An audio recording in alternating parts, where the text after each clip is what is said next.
So, historically with gear, with advertisements, but I think what shifted for the adventure riding segment is that it's not really a space to be a passenger. I have been a passenger on an adventure motorcycle, and I'll tell you, it's not awesome. And I know that there are people out there that make these big YouTube channels and they write books or whatever, and they're like the couple that travels the world together. And I am like, hats off to you, lady, for riding on the back like that. But again, I want my own machine, and I want to be able to do my own thing, and I'm stubborn. Maybe that's part of it. So I don't know. I know that not all you ladies are stubborn, and I know that all you men are not stubborn. Like, stubbornness is not a prerequisite to riding adventure motorcycles, that's for sure. But I am. I'm a little bit stubborn, and that will come up as I share a couple of my stories throughout the season about how I have gotten myself in and out of adventure riding pickles.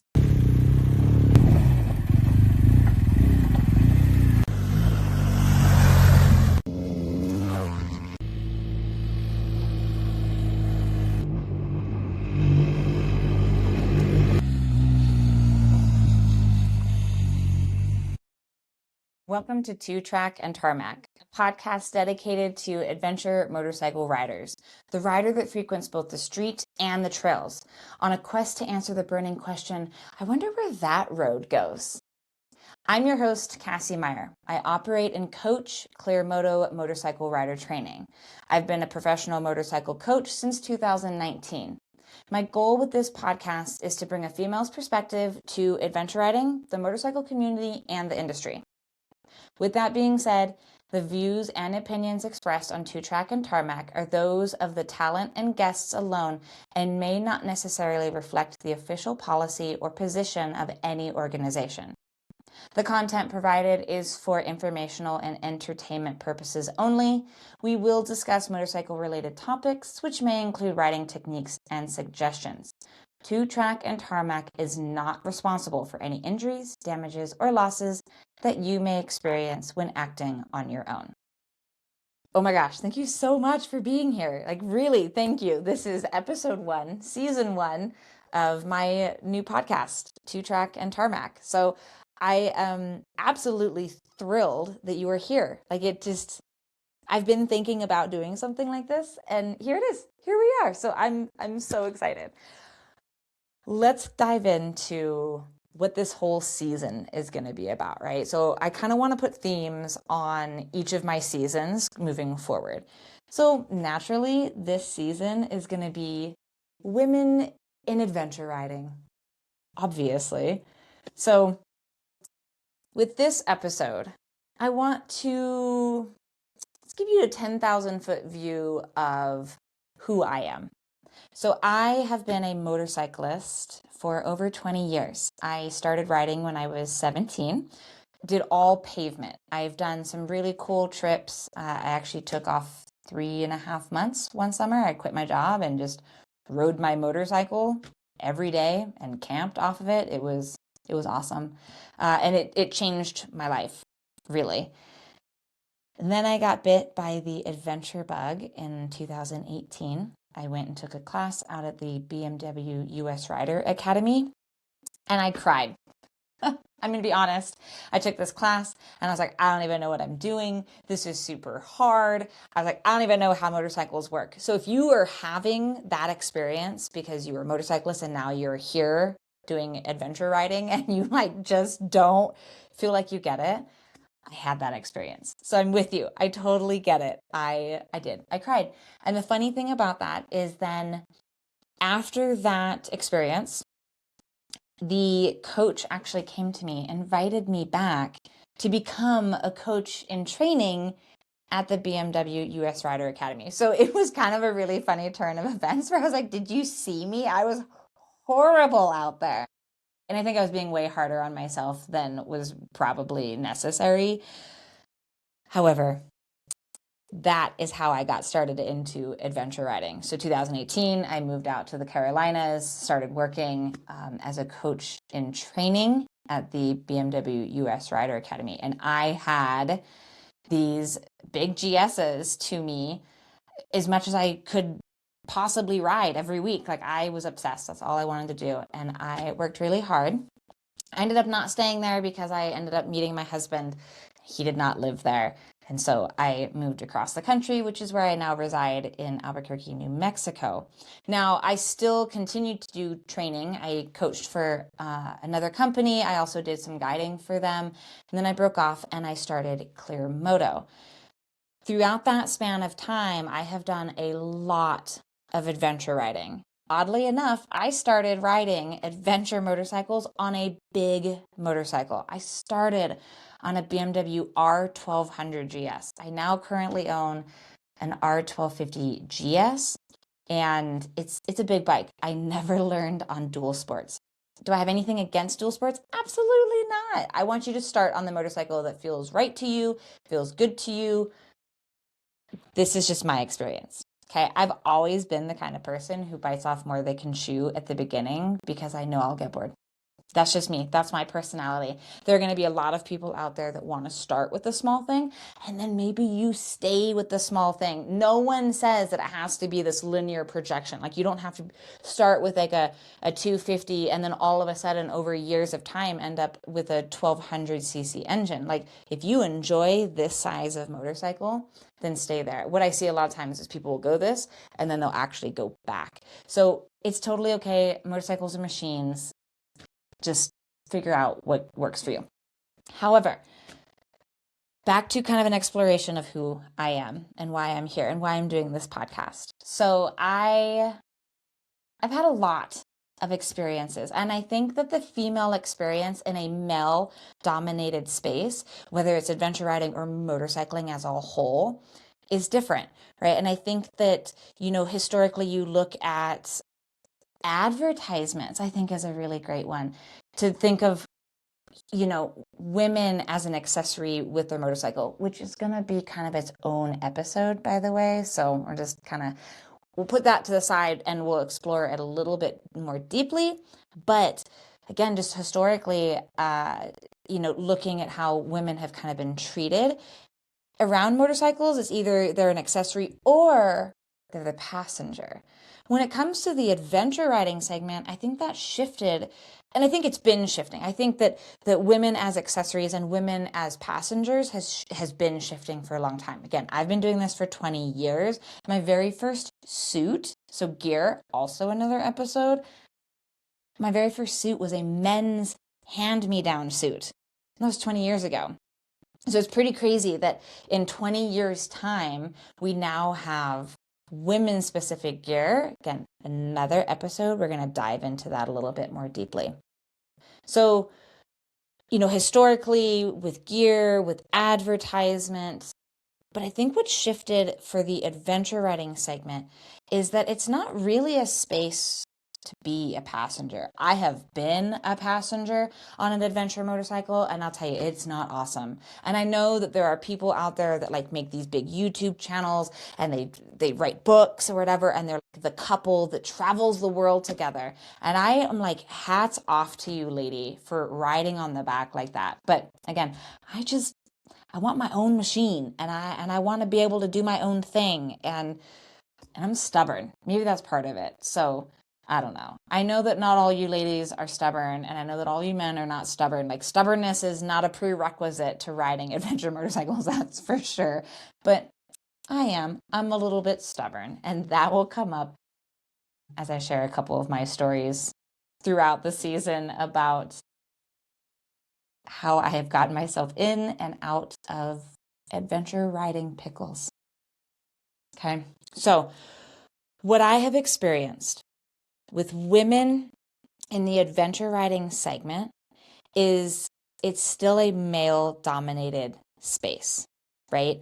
However, I do feel like the adventure riding segment is more welcoming than like your overarching motorcycle community, right? And there's all these different segments. Like, you have cruisers, you have iron butts, you have crotch rockets, you have adventure riders. Of course, there's way more categories than that, but I'm going to keep it real simple. But in adventure riding, like, because everyone's kind of going through this like shared experience of like, oh my God, that trail was really hard, or like, wasn't that view beautiful, or like everyone's choking on dust because it was a really dusty day or whatever. Like everyone's kind of having this shared experience and helping each other get through. I just don't see as much belittling of women. It happens though. Also, another episode. So I am just setting up the season for y'all. I want to talk about that in way more depth about just the way that women experience being talked to and treated and all those things. So I'm going to express my experience and what I have seen kind of through the lens of a coach and also having attended rallies. Now, even in just the 10 years that I've been adventure riding, I have seen a really lovely increase in women on adventure motorcycles. And when I mean adventure motorcycles, I mean anything from a little dual sport all the way up to these big heavyweight adventure bikes. So really any motorcycle that you're willing to take off pavement, so gravel road, dirt roads, whatever, that's adventure riding, okay? Now, dirt biking is a little bit different. There's like a whole segment there. I'm not super focused on that because that's not my wheelhouse. Adventure riding is. So a little clarity on adventure riding is it's typically going to be like single or multi-day. It's designed so that you can travel. Right? Travel any road in the world, pavement or dirt. That's adventure riding, so that you can just go from here to here to here to here all over on one motorcycle. It can do everything for you. When I coach and I have a class of, let's say 10, let's just make the number really easy. Most of the time, because it's a male-dominated space, I'm either going to have 10 men in my class, and I'm the only female, and I love being the coach, and that makes me so happy. Or I end up with like, oh my gosh, what is this? 8, maybe 9 men and 1 or 2 women. Occasionally I'll get 50-50 splits, and that is super cool and very exciting to me. Very rarely does it go the other way where I have more women in a class than I do men. So I prefer coaching co-ed. And one of the reasons I do that is because I believe that it's just as important to teach the men how to be around women so that women have a space in the adventure riders segment. With that being said, I also think it's super important for women to have a women's experience and a women's space in the adventure rider segment. However, co-ed definitely changes the dynamic of how people function. Whether it's men and 1 woman, that changes the dynamic, or it's all women and 1 man, that changes the dynamic. But if it's all women and it's all men, those are different dynamics as well. And there's, I think, communal health benefits for both of those, right? Or all 3 of those, really. I love co-ed. I don't have a problem with co-ed, but I also love women's only. And of course, I can't go to the men's only because that's not me. So I think it's really lovely to be able to have those spaces. What I do see, again, in the adventure riding segment is that generally speaking, everyone just wants everyone else to succeed. They want to help you through the hard stuff because the more you get into this sport, you're going to get yourself into pickles. Like that's just kind of how it goes. Like if you've ever learned how to snowboard, let's say you were a skier as a kid and you went to snowboarding and you fell and you fell and you fell and you fell, that's adventure riding.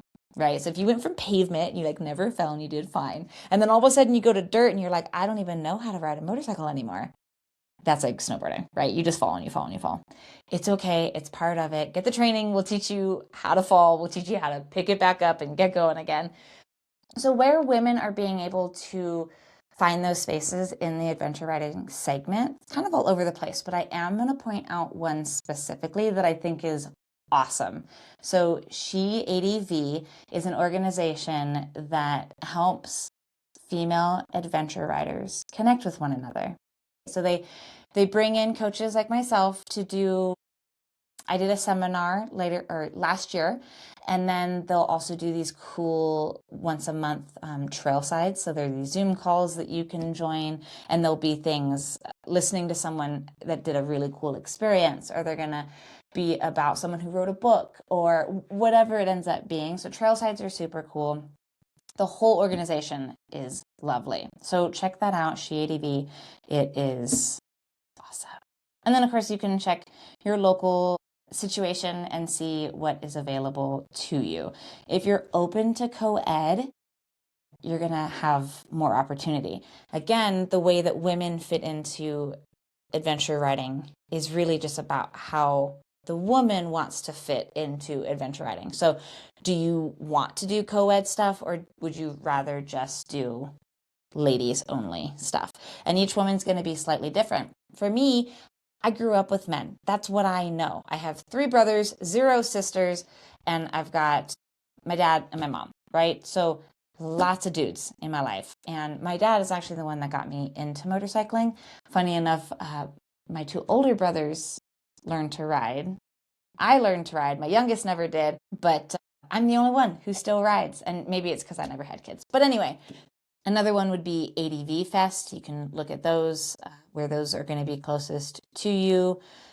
You can kind of expand out a little bit to like Overland Expo, but those are mostly about trucks, not so much about motorcycles. But that's still kind of a nice, easy way in if you're super new to the whole off-road space. In my 20-year span as a motorcyclist, and then my almost 10-year span as an adventure rider, I have seen an increase of women in the motorcycle industry. And it's really cool because the more women that show up, you look at that group and then you see more women, and then more women show up.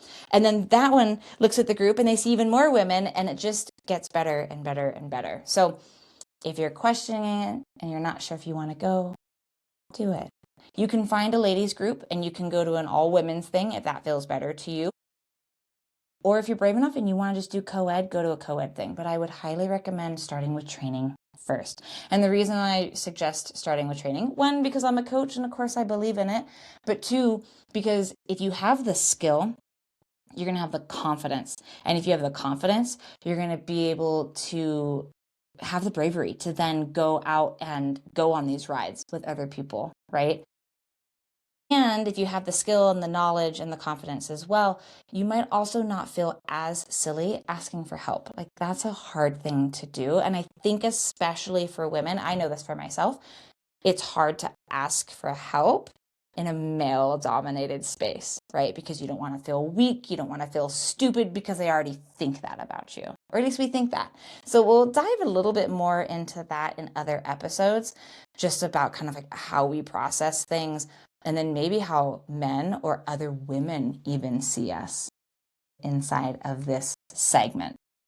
Now, the industry has also shifted, which is great. Now, historically, you look at it and you're going to look at advertisements, and women have been accessories, women have been passengers, right? But that's begun to shift. And now you're starting to see advertisements where the woman is the motorcyclist, right? It might be a man and a woman still, but they're on their own motorcycles. So that's super cool. The other place that I see that shift in the industry is going to be in gear, right? Because obviously we need to get fitted and we do not fit like men. If you are new to adventure riding or motorcycling in general, I would love to know how you feel about your gear options.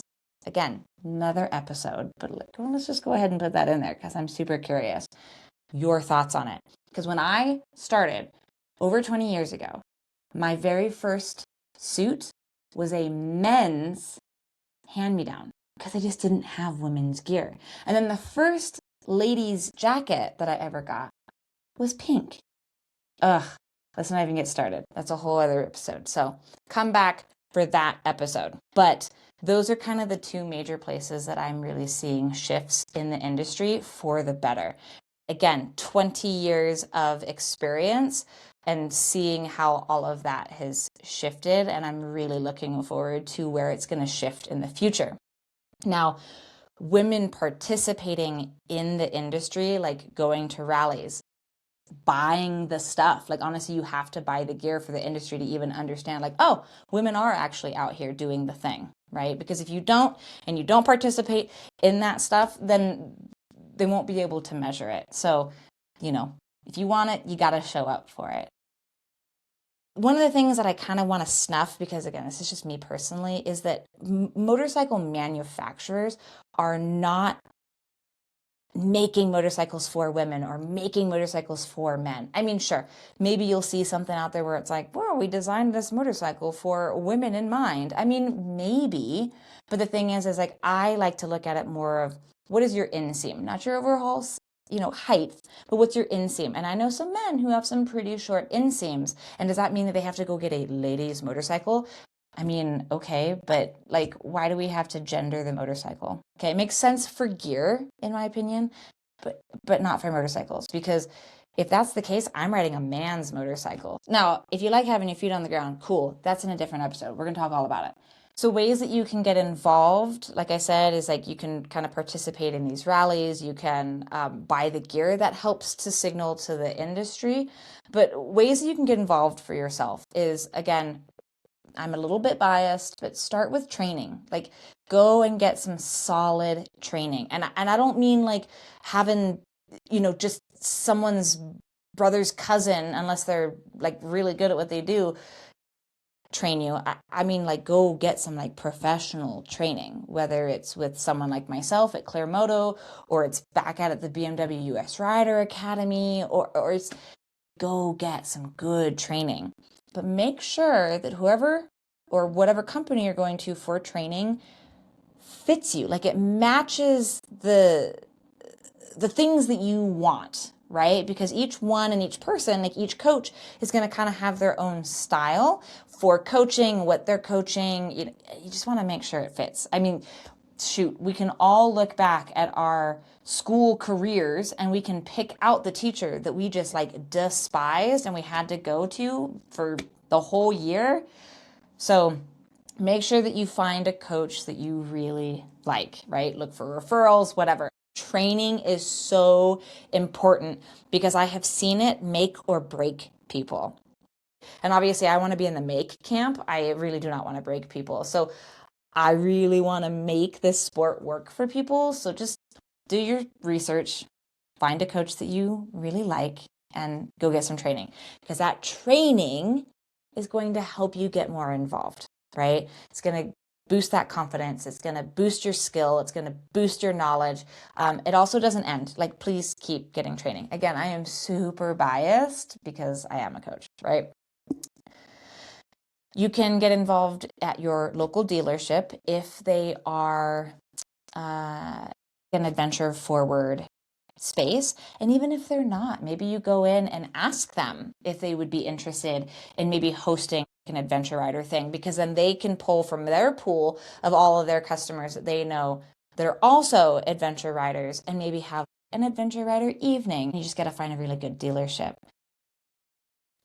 A quick little recap of kind of what we discussed. I went over kind of a 10,000 foot view of who I am and a little bit about my experience, especially in the adventure riding segment, and how I kind of fit into that. I also talked about how I think women fit into the adventure riding segment, kind of how the industry is responding to women in the adventure riding segment, what that's going to look like in the future and what we can hope it is going to look like in the future, and ways to get involved in your community, whether it's a local community or it's a broader kind of an online community, going to rallies, going to your dealership. There's going to be some really great episodes coming up this season about women in the adventure riding segment, gear, mindsets, how men support women or don't support women in the industry, in the segment. So stay tuned. Regarding this episode, I am particularly interested in your thoughts about women in adventure riding. And this is open to men and women. I would love to hear from both sides. I want to learn about like what's held you back. What are some of the things that have helped moved you forward? I want to hear all about it. Please, please, please, please share that with me. I love hearing other people's stories and experiences. Thank you so much for listening to Two Track and Tarmac, my podcast dedicated to you, the adventure motorcycle rider. If you are enjoying this podcast, please subscribe and share it with your friends. I mean, come on, this is season 1, episode 1. Go ahead and just get ahead of the curve and subscribe and share it because there's more to come. I'm very excited to see what this season holds for Two Track and Tarmac. You can find more Two Track and Tarmac podcasts on our Clear Moto YouTube channel. If you want even more, please consider joining our Clear Moto Patreon community. That is a subscriber-based page, and it is going to help Clear Moto continue doing what I've been trying to do for years. So I really need your support. The cool thing about Patreon is that you support me, I support you, and you give and I give and you give and I give, and then you get what you want. So check out Patreon if you're interested in supporting Clear Moto even further. Thank you so much for being here, and we'll see you next time.